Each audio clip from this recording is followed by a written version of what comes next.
Well, thank you, Chris, so much for that wonderful introduction. And I couldn't be more honored to be part of this panel together with Elisabeth and with Debbie.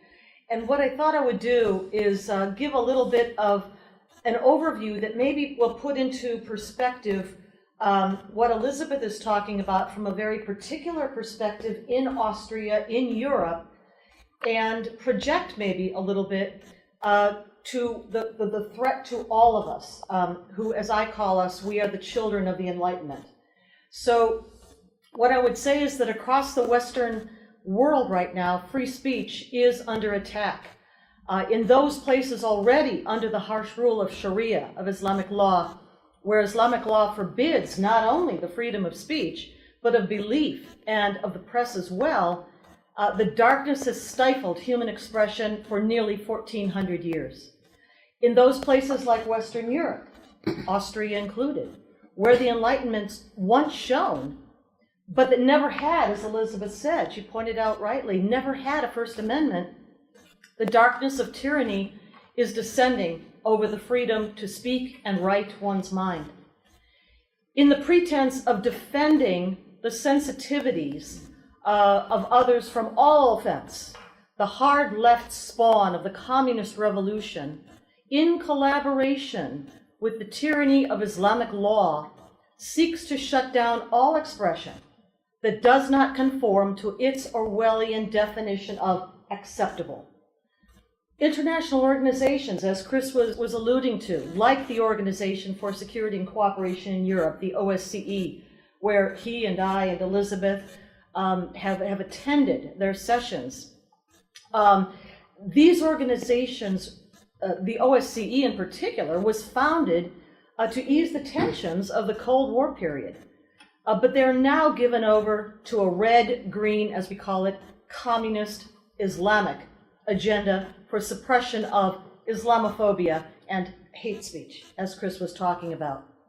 But now, even here in the Western Hemisphere, where the constitutions of both Canada and the United States guarantee freedom of speech and expression, the grasping claws of the speech enforcers reach to deny free men the right to opine and speak as we will.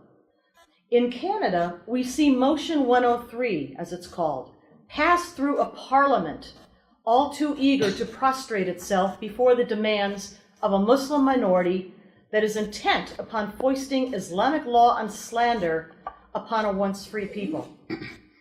There too, in the Canadian capital of Ottawa, a film about what's happening to Europe as hordes of Muslim migrants are permitted to invade the shores, the cities and towns, the very homes of the people who live there, gets shut down by the Library of Ottawa, too craven to stand up to the speech bullies.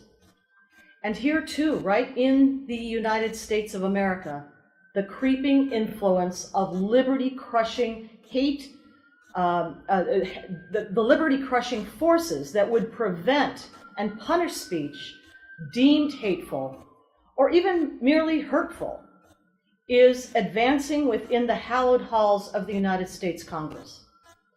There, Senator Kamala Harris, a Democrat from California, sponsored a shameful resolution in April of 2017, earlier this year, that condemns hate and evil in all its forms and seeks to impose a legal definition of hate crime.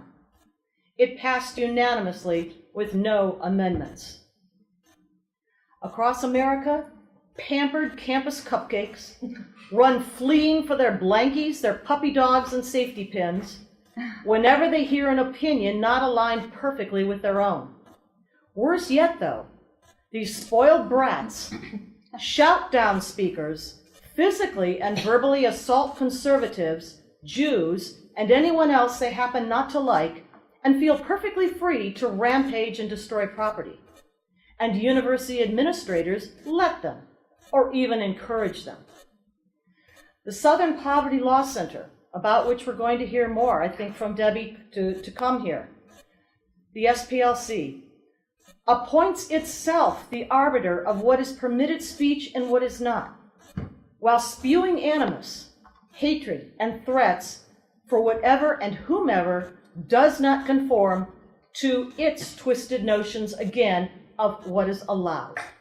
Enough already. We are the children of the Enlightenment, gifted with the freest, most open system of government the world has ever known. But if we do not stand up now to defend this republic, our Constitution, the laws derived from it, the very principles that undergird Western civilization, we will lose it all.